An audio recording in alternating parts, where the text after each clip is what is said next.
Okay, welcome everyone. Come on in and get settled. The chat is open, so you can connect with each other. We have a wonderful topic today, and so we're going to go ahead and get started with our discussion.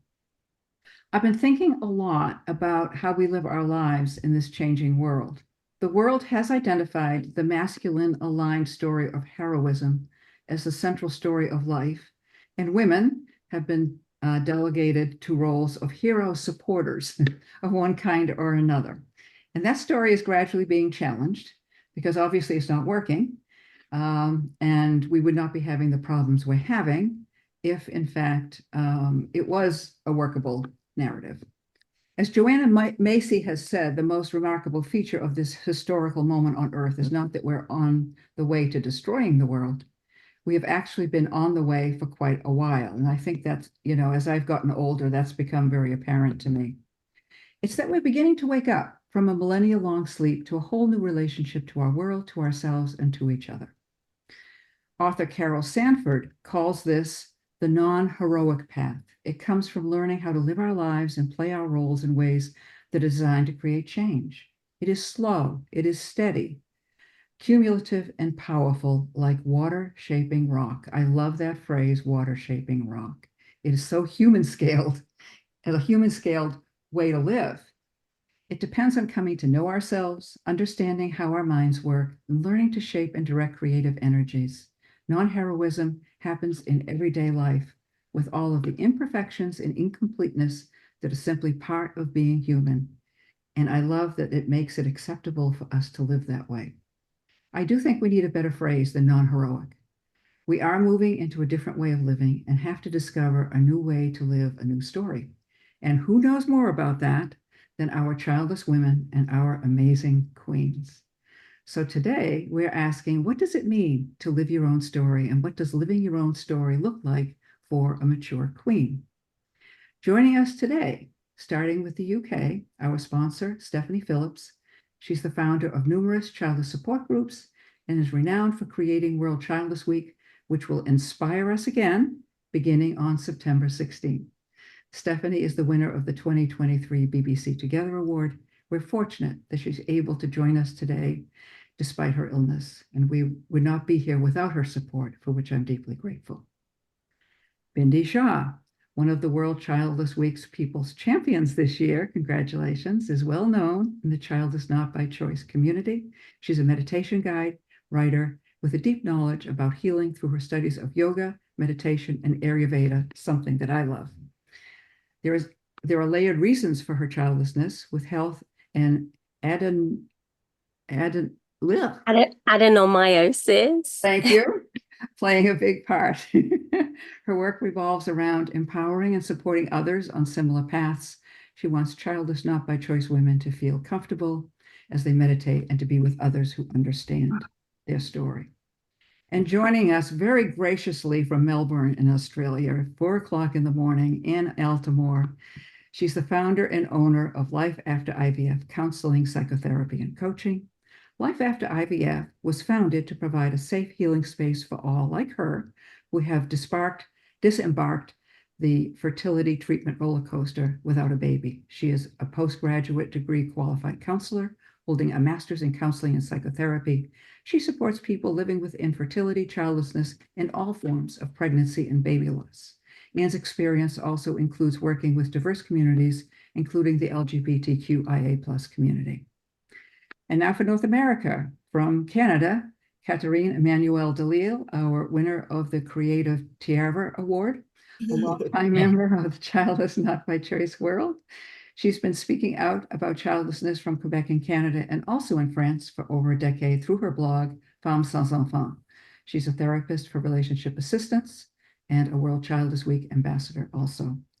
And from the US, from Portland, Oregon, the West Coast, Kate Kaufman is a writer and researcher who has written Do You Have Kids? Life When the Answer is No.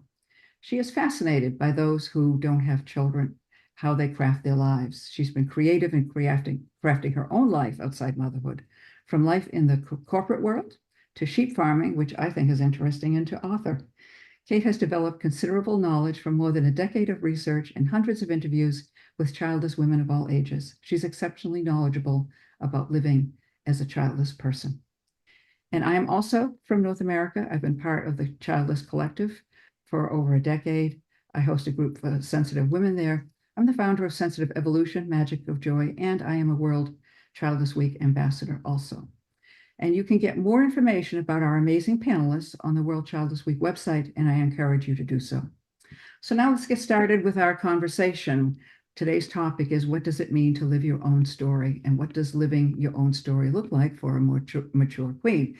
So in the traditional world, we're part of an established story. In fact, you may think when you come into the world that you're going to be creating your own story, but in essence, it's already decided for you. At least that's the experience of most women. It's already decided for you. So the question is, what changes did you need to make to start living your own story instead? And who would like to get started with that? Take on that interesting question. Catherine? So first of all, what I think is needed to embrace your own story is on this path. The first thing for me was acceptance, working towards accepting that that I was childless, and that my experience as a woman would not be the same as the experience of other women around me. Most of the women around me, I would say. Mm-hmm. So this is particularly the thing that is so difficult for women when they come in therapy, is the resistance in accepting that their lives will not be like they thought it would be. And this process can be very long because when you are isolated with that, with these question of accepting what is not, what feels like it's not acceptable, it can be quite challenging. Because personally, in my grieving journey, I was looking for someone that was like me. This is why I created my blog, my website, and why I connected 10 years ago with the only person I could find that was there on the web was Jody Day.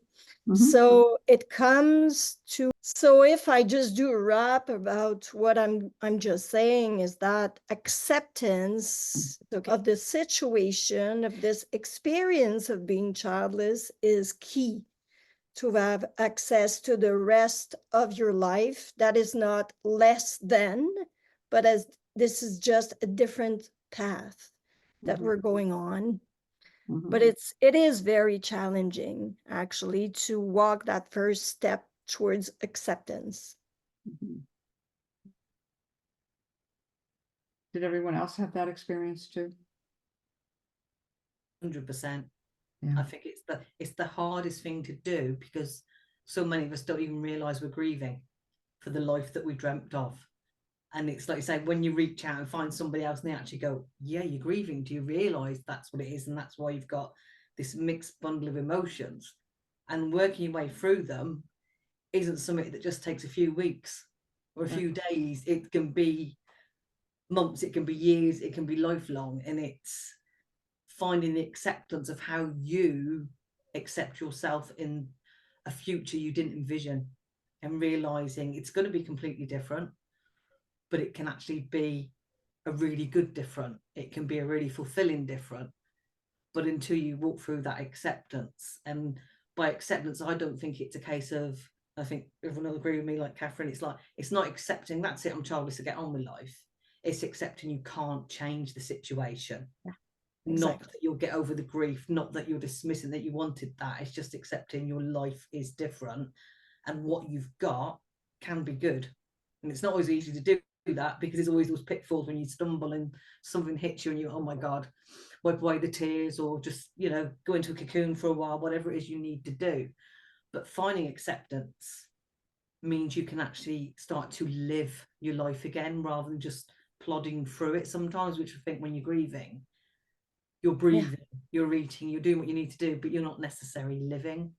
Mhm. So it's finding that you can have a new life and that it can be enjoyable and fun, and you can possibly have new dreams and different dreams. And you know, it's having the courage. I think as somebody who's older as well, you've sort of got those experiences where you also get to the point with like, okay, I'm me, I'm going to start saying what I want to be, and being confident in yourself to Mhm. be who you are. I think that's a really big thing as well. Acceptance and then confidence, because if you haven't got confidence, that's when we hide behind the jokes when somebody asks us if we've got kids and we don't want to speak out. So it's acceptance, and I think then confidence comes into it and you can be who you are, I think.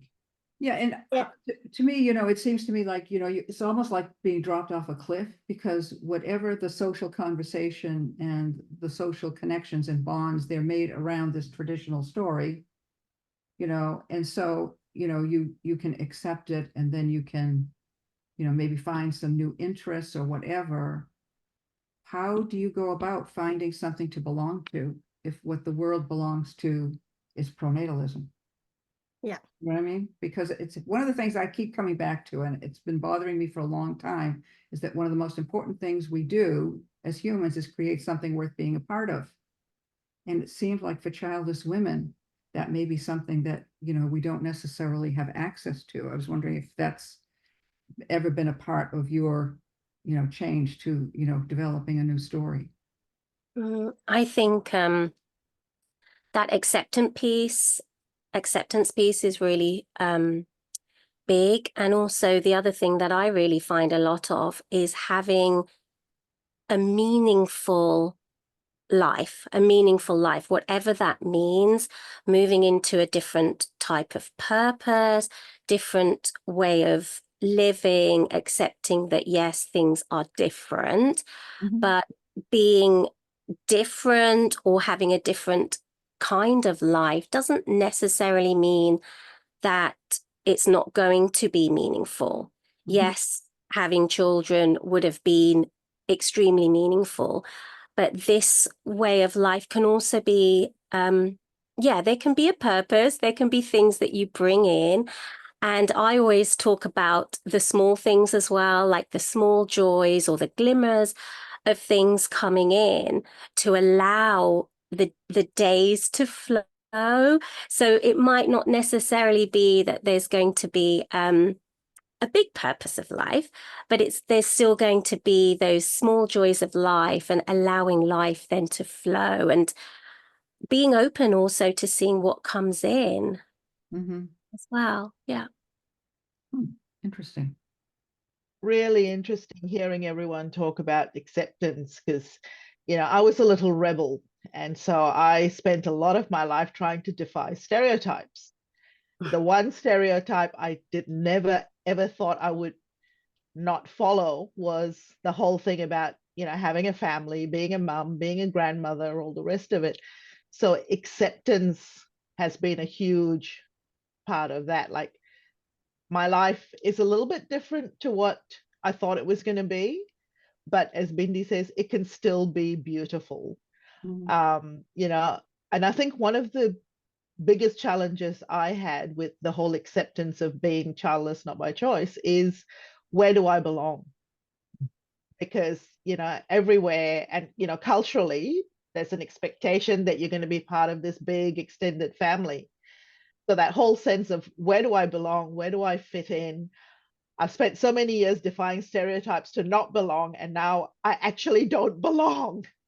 So I think for me, a lot of this journey has been trying to find the group of people that will resonate, that will support, again, people with the glimmers.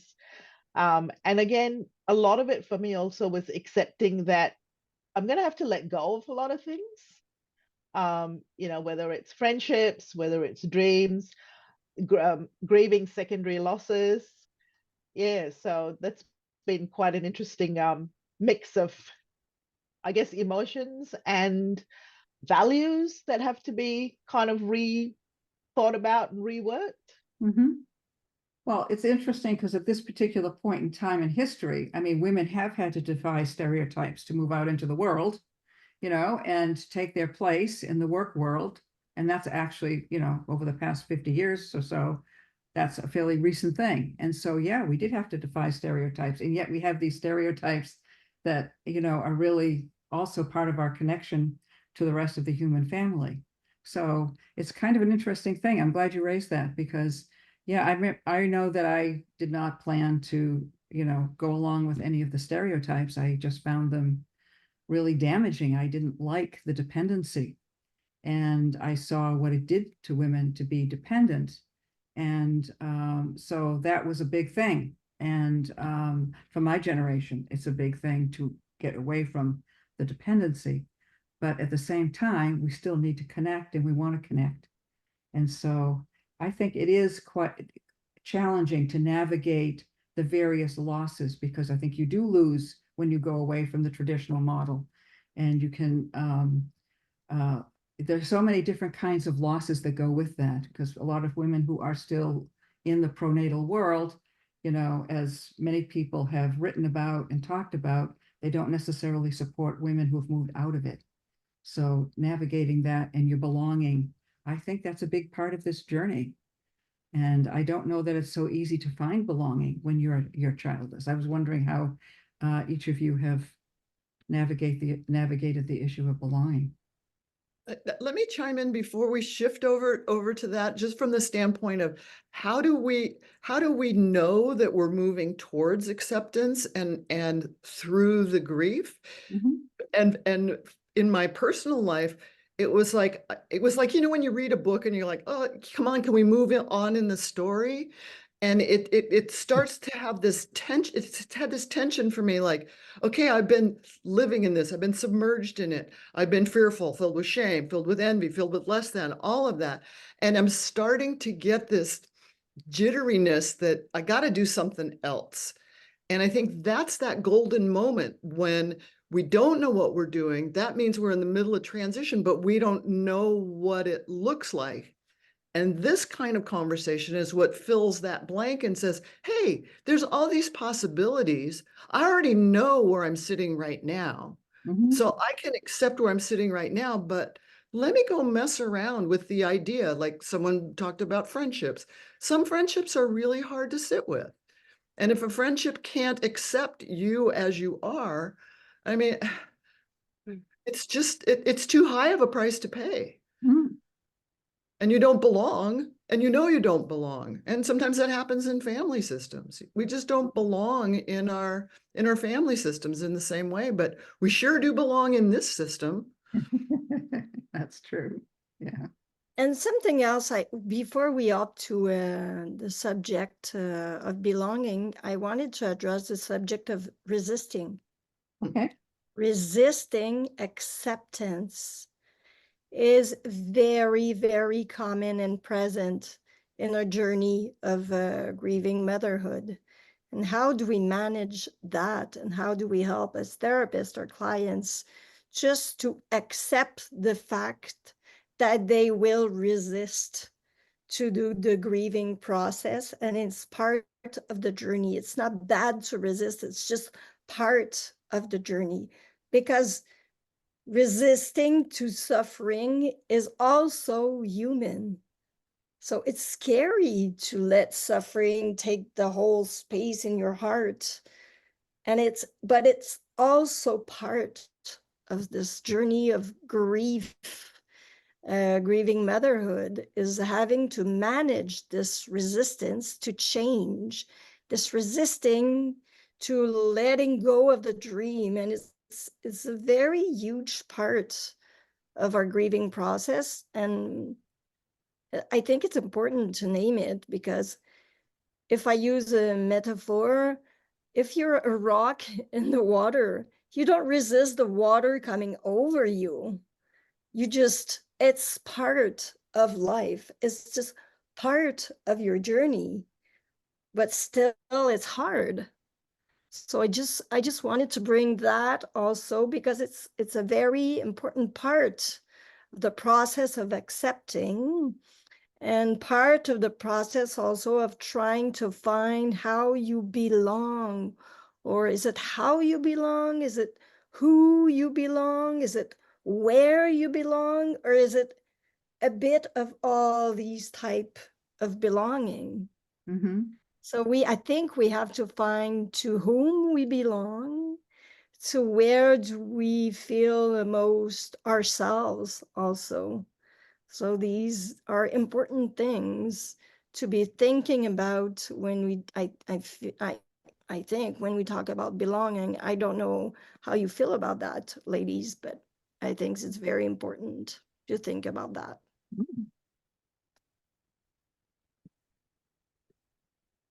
I think it is too. Yeah. Any other thoughts about that? Resistance? I mean, to me, I look at resistance and I think of, you know, in addition to losing motherhood, you're also losing a lot of family, probably. You're losing a status. So many losses go with it. It's more than just losing motherhood. So to me, I can understand the resistance. I think it's a very human thing to kind of want to gradually work your way through all of that loss, because I think it does become pretty overwhelming. I know I found it very overwhelming too. Yeah, and I think it takes time. I think it takes time to get to that acceptance of this journey of life that we didn't want to be on. And I wonder also if resistance is a little bit like the denial part of it, where you kind of think, no, I'm okay and nothing's happening here. And, you know, I can get through this. And then you kind of realize that you have to do the work and you have to work through all of these different emotions that you're going through. And then along the path, you get to acceptance. So I think with my own journey, I realized, not, I wouldn't say one day, but you know, you just kind of get to that feeling of, oh yes, okay, like I'm accepting my journey and not necessarily setting out to accept it, but kind of then realizing, you know, you come to kind of that understanding that actually I am accepting it now, and this is my journey, and I am moving forward. So I kind of feel it takes the time, but also the work to get to that place. Yeah. I think it's really cool to keep a lookout too for when those things occur. I mean, I think that's a fabulous way to look at it. I was at a happy hour the other night with some younger women, and for some reason we started talking about periods. And I haven't had a period for I don't even know how long. And I was talking about this. I've lost some of the language of periods. I don't know what the hot brands of tampons are, what some of the alternative things are. And I am just thrilled not to have that present in my life all the time, every month or every 3 weeks in my case. I think the weird thing is we don't get to know that we've accepted something until we can look back and go, oh yeah, that used to be so charged. And now it's okay. And the same thing has very slowly happened too with infertility stuff. I've forgotten some of the terms. I'm remembering more what I was like before I thought that I wanted to have children. So I started to see that as more an impermanent state, but it was one that I clung to because I wanted so much to fit in that system, in that world, in a way that it was not possible for me. So it's like, all right, I gotta do this, even though I don't want to. I want to just kind of stay here. I wonder if resistance is kind of tied up a little bit with the double-edged sword of hope. You know, like in the infertility world, we live on hope. It's going to happen the next time. It's going to happen the next time. That was my story, right? It's going to happen the next time, until you just get to the point where you go, nah, not going to happen. How much more am I going to give up? And, you know, Kate, you're talking about periods. The relief I felt when I hit menopause, because it was like, yep, definitely not happening. Let's write the next book, not even the next chapter. Let's write the next book. It's interesting because some of the words I had in my head, you've been bringing up, like with, you know, it's like you're saying resistance and denial. And that was me thinking denial because people don't want to actually say, that's it, we're no longer trying to conceive. Or I don't think even if I met somebody now at this age, I'd want to conceive because I feel myself age-wise it's not appropriate or whatever. So it's that sort of deadline that you have to cross is so hard. And it's a really grey area where a lot of people seem to hover, and it's like they don't necessarily want to leave the trying to conceive groups and go to the childless groups yet, because it's like leaving that group is like, okay, I'm leaving that dream, that part of my life that I expected to be at and behind, and that support, that belonging that we've mentioned, it's leaving these things behind, and the break can be painful. But going forward into this, someone saying about the acceptance, I believe what you said, Kate, as well, I always say it's when you look back over the past year or longer and suddenly realize that something that would have had you running out the room in tears, or an invite you would have turned down, you've actually gone to the event and maybe smiled or laughed. Or do you know what I mean? You suddenly think, crikey, a year ago, 2 years ago, no way in hell would I have gone there. No way would I have stayed. I'd have just ignored the invite, or I'd have just burst into tears. Mhm. And when you see those little tiny things, you think, okay, yeah, I have actually made a difference and gone forwards to accepting who I am and where my life can be. And actually finding you can have those moments of joy in situations that would before put the worst emotions out. It's almost like a revelation that you want to party sometimes, because you realize you can still be you and have fun and laugh in life at the situations that used to make you cry. So Mhm. yeah, it's a big bundle of messiness. But yeah, I do think moving forward, you don't see it quite often until you look backwards. Yeah. Do you think you have to get to a certain point where you've maybe found something else for yourself that matters and made a shift in terms of what you're committing to before you get to that place where it's easier for you to move out into the world and be yourself? Is there a certain place you get to with you in it before that starts to happen? I'm just curious. It may or may not be. I wonder if things help. So, for example, with World Childless Week, being in community with others, and I think that is that belonging piece and the connection piece. I think those things help you along. So help you to recognize yourself and learn more about yourself and your journey, and know that you're grieving. So I think, yeah, I think things help definitely help, and definitely that feeling of then belonging as well. Yeah.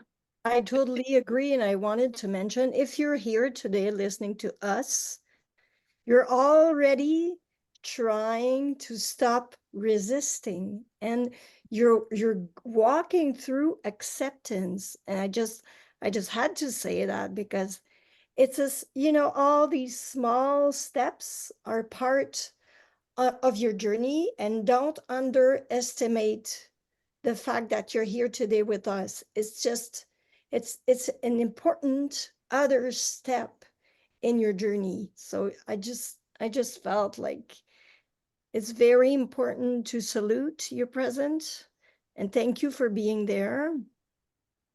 Yeah. I think there's also a point that comes up quite often with submissions, is people go, this is my story.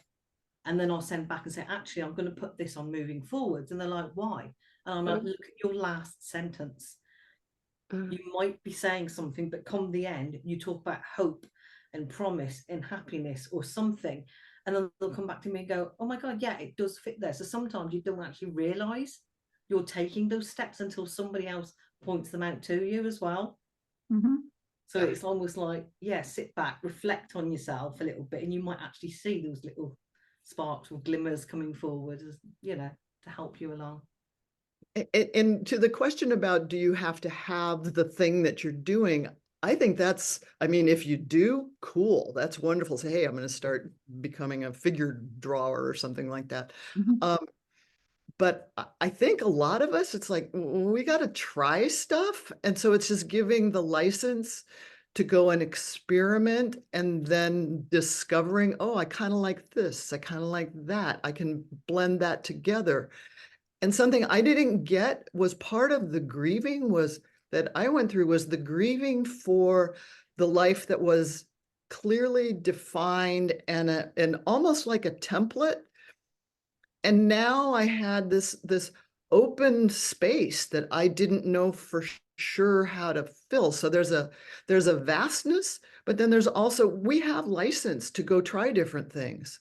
We have license to reinvent ourselves in ways we can't even imagine right now. Mhm. But we can only do that when we're ready to start to take a little step out. And when we start to hear our voice showing up saying something like, I'm not going to be able to join the baby shower, but here's a gift card. And I wish you well. It's just not for me right now. And to just own just something little like that. And there's no obligation to go to a baby shower. I Mhm. didn't get that till I was probably in my mid-40s. Like, And that doesn't make you a monster if you don't go, or a bad friend, or a bad woman. well, if it does, then that's a friendship that needs some examination. And I don't Exactly. have to sit and listen to grandmother stories. I don't. Sometimes I can, and now I actually, because many of them are fraught. And so hearing some of those stories is actually a very helpful thing to hear, because it makes realistic the hype of how having a family is. It's kind of a sick way to do it, but it works for me. I love what you said, Kate, about the grandmother aspect, because I have a few students at the moment going through that. So I'm hoping that they're going to listen to this and, just kind of, they're being sent photos and it's all about the grandchildren, and very, very difficult to move through now into this, into this next stage of their life and also their friends' life, and what that means now. Perhaps their friend is now all about the grandchildren, and where does that leave their friendship as well, and finding new friends or moving through new friends at a certain age of life as well, when you've had these old friendships who, people who've known you for a while, and that can be really tricky as well. Mhm. Yeah. Yeah, it's interesting, the idea of being able to explore. I mean, I know when I was growing up, there was so much I was not allowed because that was not the traditional model. And I think you make a really good point, Kate, that, now we have the ability to go and explore and do things because no one's really telling us what our story is going to be.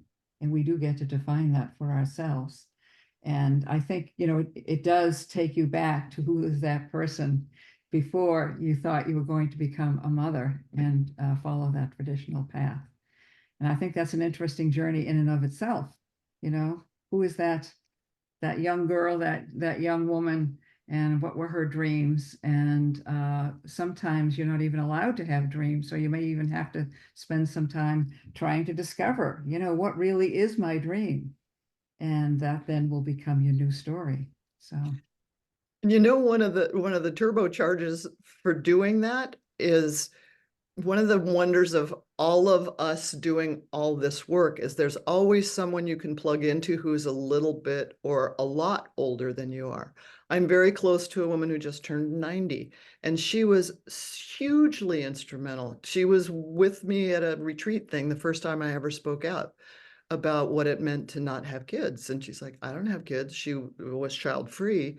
And I've learned an awful lot from her about ways to even think about structuring and designing and just living my own life. That it really is more chapters than it is. It's a little looser and freer and more creative, which is such an odd thing to say, but that's how it feels inside, I guess. yeah, is it supposed to be creative? I guess we don't get to be that creative, I guess, with, the traditional story. Yeah. Well, we don't get to create a child, but we get to carve our lives the way we want it. Yeah. Yeah. Isn't that great? I think it is. Yeah. We Yeah. also When think you're past the grieving process, you enter in this creativity, this journey of creativity. It feels like you say, Kate, you feel like you have the jitters inside and you feel excited about your life again, like getting your power back and Mhm. just looking at it like, okay, let's do this. Isn't that a great feeling? And I want to say that it's available for everybody. It's the gift of the grieving process is finding that gold mine that is inside everybody. But this takes time. Mhm. Love, compassion, sharing, connections. This is all that helps. Very cool. I think the connection is a huge part of healing. Yeah. You know, we talked about belonging, we talk about acceptance. I know that for me, I thought I was in a very good state. And then when I met Steph and we were talking about, because I was writing my thesis and I was talking to Steph, and then this whole World Childless Week community opened up. And, you know, for me, that's made a huge difference because, again, there's people talking about reinventing yourself, people talking about creativity, people talking about, you know, we're not stuck with what we think we are, and all these ideas that I would never have come across. So thank you, Steph. But yeah, that's a huge part of it as well. Also, another aspect is if you become a parent and then you become a gran and maybe even a great gran, you're actually being told who you are. Mhm. And perhaps we could look at it as that as actually smothering, because you can lose your own identity. Mhm. And we've got that Yes. freedom to actually say, you know what, the identity I thought I'd have is gone, but now I can be whoever the heck I want to be. Mhm. And I can embrace something and go, actually, didn't like that, didn't work it out, chuck it away, try something else. But if you're a mum, you're a mum, you're a gran, you're a gran, and you can, and people say they lose their identity, and we've actually got that freedom. So if we twist things around, which I think we sometimes need to do, like you say, with the grass is greener, we could see it that we're not smothered. We can go in any direction we want and embrace it, or chuck it away and try another one. So as you say, it gives us that freedom to have lots of many faces and do lots of different things. So yeah, that can be exciting if we look at it that way. I think there's also a making peace with not knowing, in many cases, the impact that you're having. One of my big scaries was walking into an elementary school and saying I wanted to volunteer with the early readers, and to know, and there's a little bit in the book about it, but it's something that still resonates with me, is that, you know, I'm never going to know the difference that me helping that little kid learn how to make a diphthong or something, I don't know. I'm never going to know the impact of that, but I know that there is an impact because I got to watch it occur. And that's a life worth living. My God, just in little pieces. It's fairy dust kind of, I think. Yeah. Interesting. Yeah, I think that is a good point. You know, we don't really know the impact that we're having, and it may feel that, you know, our impact is kind of, you know, where is it? You know, that's very cool. I think being willing to accept the little ways in which we can make an impact is also an interesting project in general for human beings, rather than having to conquer the world, you know, change the world and all of that kind of thing. What are the little ways in which we can actually have a connection with someone that might bring about some kind of insight, maybe some healing, maybe some friendship, whatever. I think that's really a great approach, you know, whether you're childless or not, rather than having to always force a certain agenda, force people into a box. You know, there's this kind of opening to what a connection can bring, what it needs. And that's a very creative act also, you know, being able to participate in life in that way. And I think that is something that we need to cultivate if we're childless. I think you're absolutely right about that. And I think everybody needs to. I think we're moving into an age of greater connection. So I think that it benefits us to do so, but I think it's a wonderful way to live. And it certainly does help with the issue of belonging. Coming back to that. I think the other thing around kind of our place in society and that pronatal part of society. So my mother, so I think I'm of the generation, so I'm born in 1973. So I'm of that generation where my mother did work and she was very career focused. And it was kind of like that generation showing that you can have it all. So kind of going into the 80s, 90s with that attitude of, yes, I can have my career and yes, I can have my family and, you know, kind of have it all. And then also, you know, not trying for children for a while. And again, you know, that kind of mature mother aspect and kind of thinking, yes, you know, it's going to happen and I'm going to have time and all of that. I think that has let a lot of women down actually as well, that kind of societal I don't know, that societal attitude.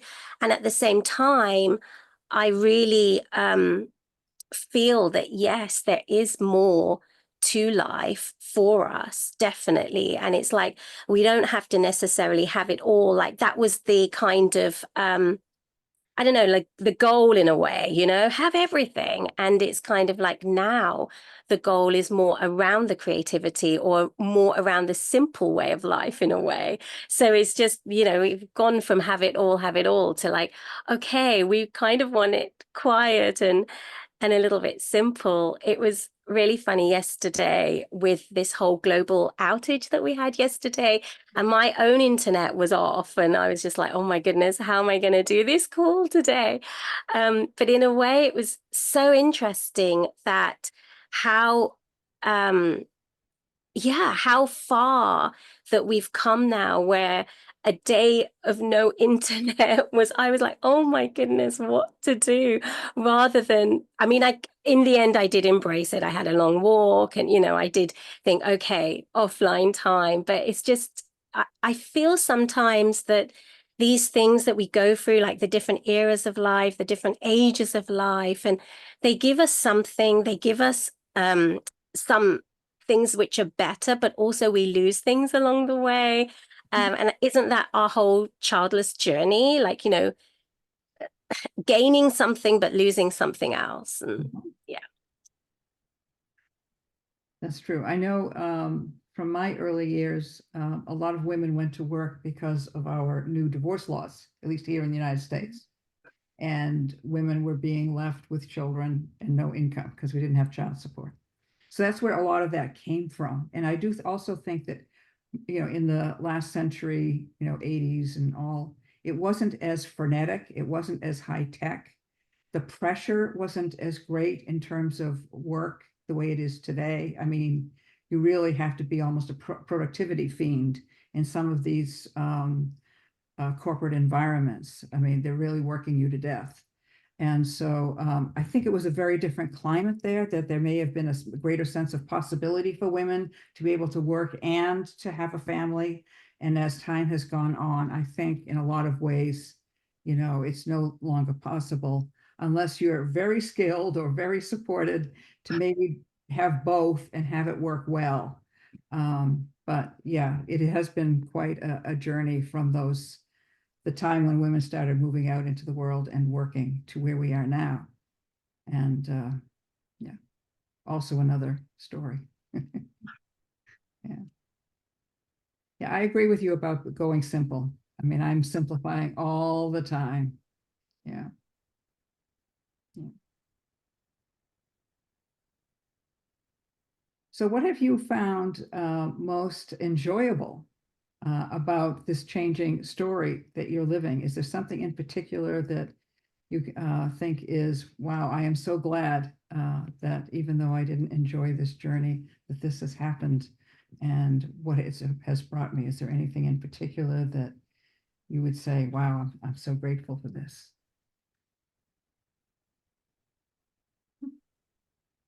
Brought me friends who I think have got a deeper understanding of me Oh, okay. than others in a way. Do you know what I mean? I think, like I say, the community that we've got Mhm. sort of like when I started off going in support groups and having people validate my emotions and understand what I was going through, when I thought, oh my God, this situation happened today, no one understand. Everyone was like, oh my God, yes, I do. And they feel the same.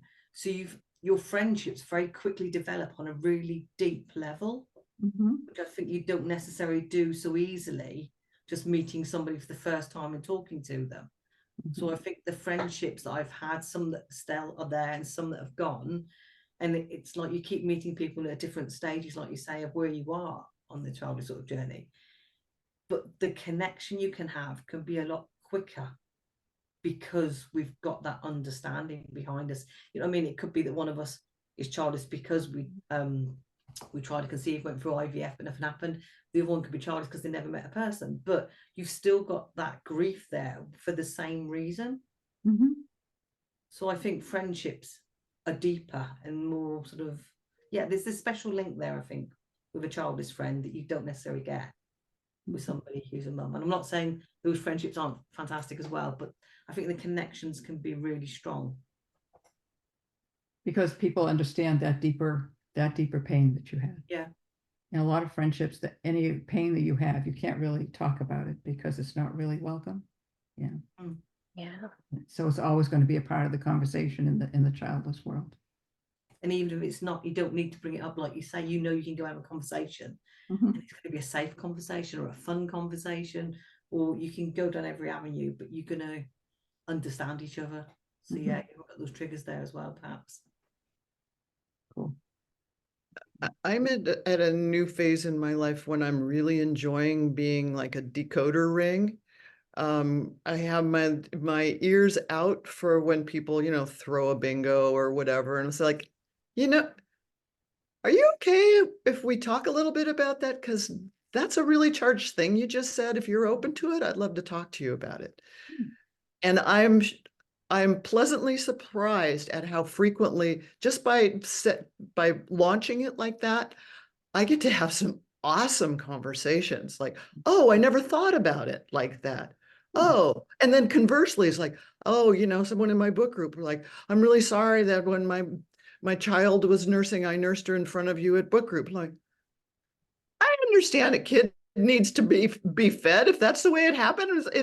No, that don't attach that to me personally. Some people maybe, but let's just find out where our edges are and how it all works and how we avoid making things that create discomfort in the lives of the people that matter to us, including us. You know?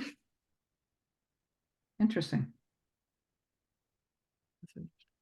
Yes, and I would add to that actually what I like now is I have the courage to challenge, a bit like you're saying, but for me to challenge people in the workplace. So challenge my managers. You know, when there are messages that are sent, let's say about Mother's Day, because I work in a school actually with children. So then I don't just accept the fact they send messages about talking about Mother's Day and Father's Day.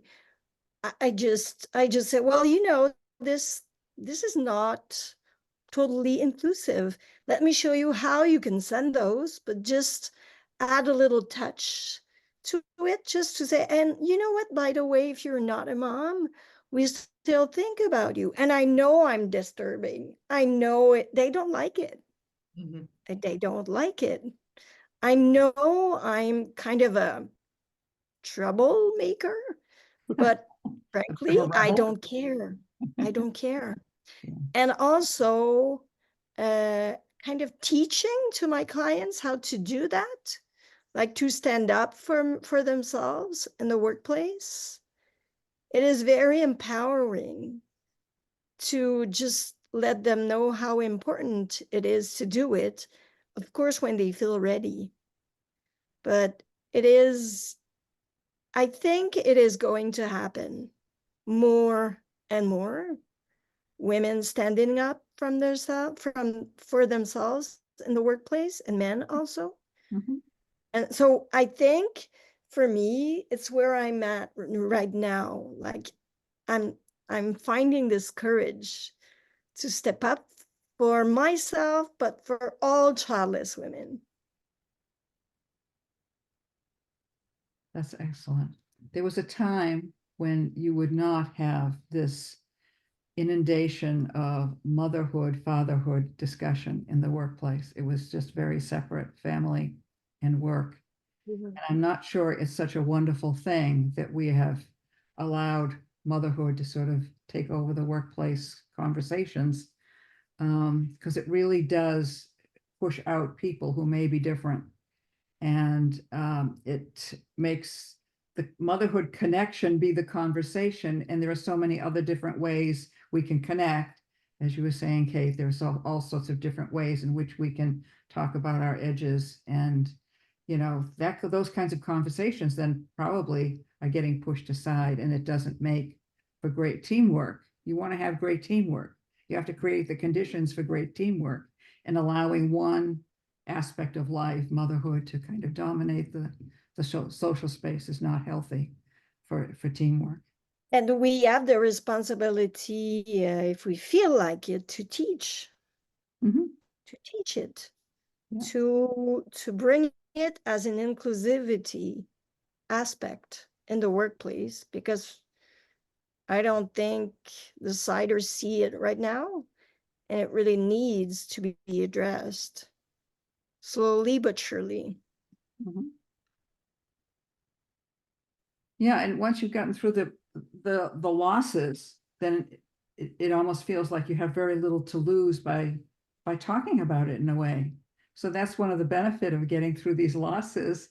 You know, you become a person who has very little to lose and maybe much to gain by creating a workplace that is more open, maybe a little freer in its conversations and connections, which, you know, you do need if you're going to have good teamwork.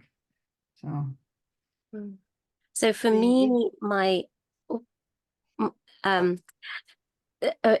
my childless journey actually took me to reconnecting to who I was before. So the childless grief actually stopped me from doing the work I was doing. So teaching meditation, doing all of these really good things in the world. And I couldn't do that anymore because it was like, well, you know, my grief was so strong, but also it was like, how can I be there for people when I haven't got what I wanted? So there was that kind of like feeling. So I was life coaching as well at that stage. So what this childless journey has actually given me is it's a reconnection to who I was previous, as in that meditation guide, that writer, that coach, all of that, and taking it actually to another level. I really feel that like my classes are give me so much nurturing, much more than they ever did before. And I feel I'm such a better teacher now than I ever was before as well. So I kind of feel that, yeah, it's given me a path and it's given me purpose. So different path, different purpose to what would have been. But, you know, so yeah, I mean, I absolutely feel very, very blessed to actually to have gone through the journey and to receiving something which is so fulfilling for my life. So you become a deeper person, and that shows up in your work. Would that be fair? Yeah, totally. Yeah. Yeah, I think we need more of that in the world. I think that's wonderful. Absolutely wonderful. Anne, did you have any thoughts? I was actually going to pick up on the inclusivity at work, which is quite a big, I've seen many conversations on LinkedIn about it recently. Okay. And I'm also working with a range of clients who are actually stepping up in the workplace and actually saying that conversation or dominating a work meeting with a motherhood conversation is not acceptable. So it looks like a lot of people, whether they're mothers or not, are actually stepping up and going, hang on, we need to be inclusive, which is such a beautiful change, you know, from the last few years. So there's definitely a shift there over in Australia anyway. Yeah, well, we're having our own issues with inclusivity here in the United States. I'm not sure we're necessarily going in the most positive direction, but hopefully we'll come around again. Funny, because I was looking at the beginning of when we started talking, Yeah. and we were saying about acceptance, and I said confidence is part of it. Yeah. And we've sort of gone all the way around to the confidence again, about being able to speak out, whether it's to a stranger or whether it's to an employer or anybody else in between. And also with that, and that confidence to do that, as you said, Kate, you can have some amazing conversations with people who actually will listen to you when there is time to listen to you, sort of rather than a rushed conversation. It's sometimes picking the right, not arguments, but the right discussions to open up with the right people, and it can make such a big difference. But the other thing as well is the confidence is actually in finding your own voice and believing that what you are saying is true. And we get that confidence a lot from the community, because we know we can reach out to other people, and if we're not sure of an answer or where to go, we generally know somebody else who can direct us or help us. So we build up that confidence, and it's almost like we've got all these people stood behind us going, yeah, go on, do it, say it, whatever it is. And then I've found, for me personally, the first time I spoke out, and then each time they grow, the empowerment I got from doing that, knowing I was trying to do something positive for us as a sort of community, made me a stronger person. Mm-hmm. So I've gained strength and confidence and validation and all these amazing words from our community. And that's made me who I am today. So it's like almost like thanking every individual and sort of saying, you know, that is why you mean so much, because you make a difference. Even the silent voices, when people just like something, you know, they might not want to speak up yet, but perhaps in 5 years' time they may. And it's known we've got people, like say, like Jodie led the way from the beginning, but others as well who help us do that. So like I say, it's acceptance, confidence, find your own voice, find the empowerment. So it's all these little steps that make you look back and go, yeah, it's been a shit ride, but you know what? There's some really good sunshine moments in there as well, and it's getting better every day. So yeah. Well, women get so much invalidation, even though we don't welcome childlessness, just the validation from the group is worth so much. And in terms of our building our own inner resources and our ability to show up in the world, you know, in a way that is good for us and other people. So the validation that the community brings is just worth gold, I think. Yeah. And of course, all the good that comes from that. Once you realize, no, you're not wrong. They may say you're wrong, but no, you're not really wrong. And just, you know, there is so much, the discussions about disinformation and all of that kind of thing, in our social media, it's great that we have a place where we can go, where we can reality check just by listening to other people's experiences of being childless and what their particular journey has been like. And that gives us confidence, as you say, the ability to then accept our journey as being something valid, and what it brings us is worth a lot, not just to us, but also to other people as well. Just having that experience, I think, is worth so much, because women get so put down, and so there's so much doubt sent our way. At least that was the way it was when I was growing up. All of this attempts to bring us down and make us feel less than, all of that messaging, it has to be counteracted. And I think the Childless world does a wonderful job of doing that. I think it's wonderful. Yeah. I think so many of us have the maternal instinct, the nurturing, you know, and we want to give, we want to nurture. And I think that really shows up with people who lead, you know, webinars and the ambassadors and all of the champions and everything. I think there is that real nurturing that goes through. And when people are going through the grief and going through their healing journey, what do they need? They need that nurturing. They need, you know, those people who've gone through it a little bit further ahead, similar to what Kate had mentioned. And, you know, just knowing that, yes, you know, I'll be okay. Maybe it won't be today or yet, but you know, having that kind of glimmer of realization that that will be. And I just feel, we're so nurturing, all of us. It's just, and I wonder also with my classes whether that's also why they're deeper, and because the participants in the classes are also like that, you know, also wanted to be mothers and also with those nurturing instincts. So it's just such a lovely connection and friendships and all of it. Yeah, and that nurturing is something that the world needs. It needs for their nurturing to show up, because we can't just have all of this nastiness going on. So hopefully that will translate into a better world. We're about out of time, so maybe we can have a quick go around, some quick thoughts about what resonated for you in our discussion today, and then we'll wrap up. And who wants to go first? So I'll start next. I think I just want to say, have confidence in your voice if you speak about being childless, because it doesn't matter what reaction you get, as long as you're speaking your truth, then you're doing nothing wrong.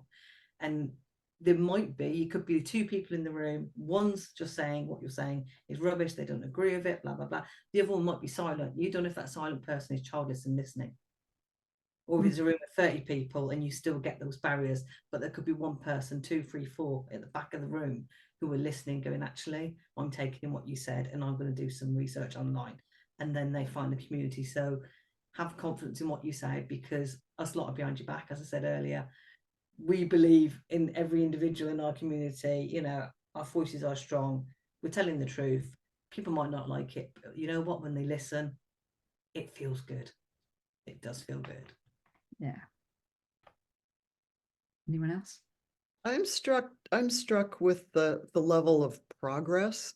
One of the things that every time we get together as a community, whether it be the big giant community or just a couple of us having a conversation, we're examples of progress, whether it's the topics we're covering, the ages we are, our circumstances, where we live. We're connected. I mean, my goodness, we're connected. And that progress, for those who are watching this, and it's like, well, I'm maybe not feeling like I have this kind of progress. That's progress, you know? And we're all here, like Steph says, to support, and like Bindi says, to nurture and to create a way to have fulfilling, full, vital lives. It's just, thank you.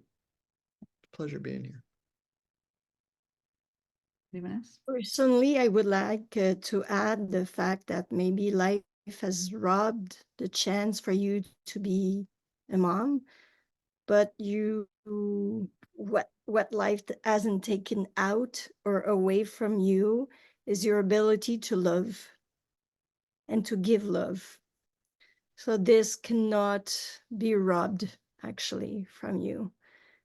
You have inside you the ability to love and to give love to others, but most of all to yourself, to heal. Wonderful. We all need that encouragement. That's beautiful. I just wanted to say thank you again. Would encourage people to find their confidence to stand in their own integrity and be guided by their values. Because when I started doing that sort of work, and also from a lot of people that I work with, there's a sense of liberation that comes from that. And revisiting your values opens up so many other areas of your life that you might not have thought you wanted to go down that path.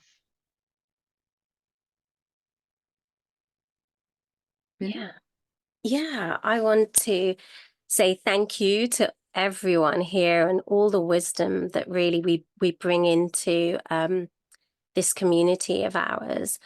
And I think the real takeaway for me from this conversation is that connection piece, the connections we make, the connections to ourselves, and all of that really, really vital. I love that word. So I'm going to take that from Kate. Vital. Love it. Thank you. For me, it was wonderful to hear you all talk about various aspects of the journey, because I think for many people going through the journey, it may feel like they're entering this big, vast thing, unknown. And just hearing you talk about little aspects of your journey and things that you processed or gained or worked through, new ways you have of thinking, I think that's incredibly valuable. And I think that makes the journey in a way more accessible. You all talked in very human scale about what the journey is like, and you brought it down to earth. And I think that's really valuable for everyone in the childless community. So I greatly appreciate you all doing that for everyone. So I want to thank all of our panelists for their insights and wonderful wisdom. We have recorded this event, and it'll be made available on the World Childless Week YouTube channel as soon as possible. Please share with your friends and acquaintances in the childless world. And I hope you will join us in September during World Childless Week. It'll be on Saturday. We'll be discussing what it's like to be childless in different cultures around the world, and you will be able to sign up on the World Childless Week website. Stephanie is offering us World Childless Week again this year. It's such an important support for childless women. So I hope you will contribute your stories and participate in all the discussions and support Stephanie as much as you can. The deadline for submissions is August 31st. Is that correct, Stephanie? I have told me I didn't have that prepared and brain's gone. I don't know, something like that. It's the end of August, yeah. It's all on The end of web. August. We'll just say the end of August. Okay. All right. And in addition to World Childless Week, remember that you have the support of all of our amazing panelists. We are fortunate that we have such a rich and diverse group of voices and learned wisdom. So please take advantage of their knowledge. You can learn about each of our queens on the World Childless Week website. And thanks again to everyone who joined us today, panelists and listeners. And we'll look forward to seeing you again in September. So stay cool or warm if you're in Australia, and stay well in the meantime. So thank you all for being here. Bye-bye.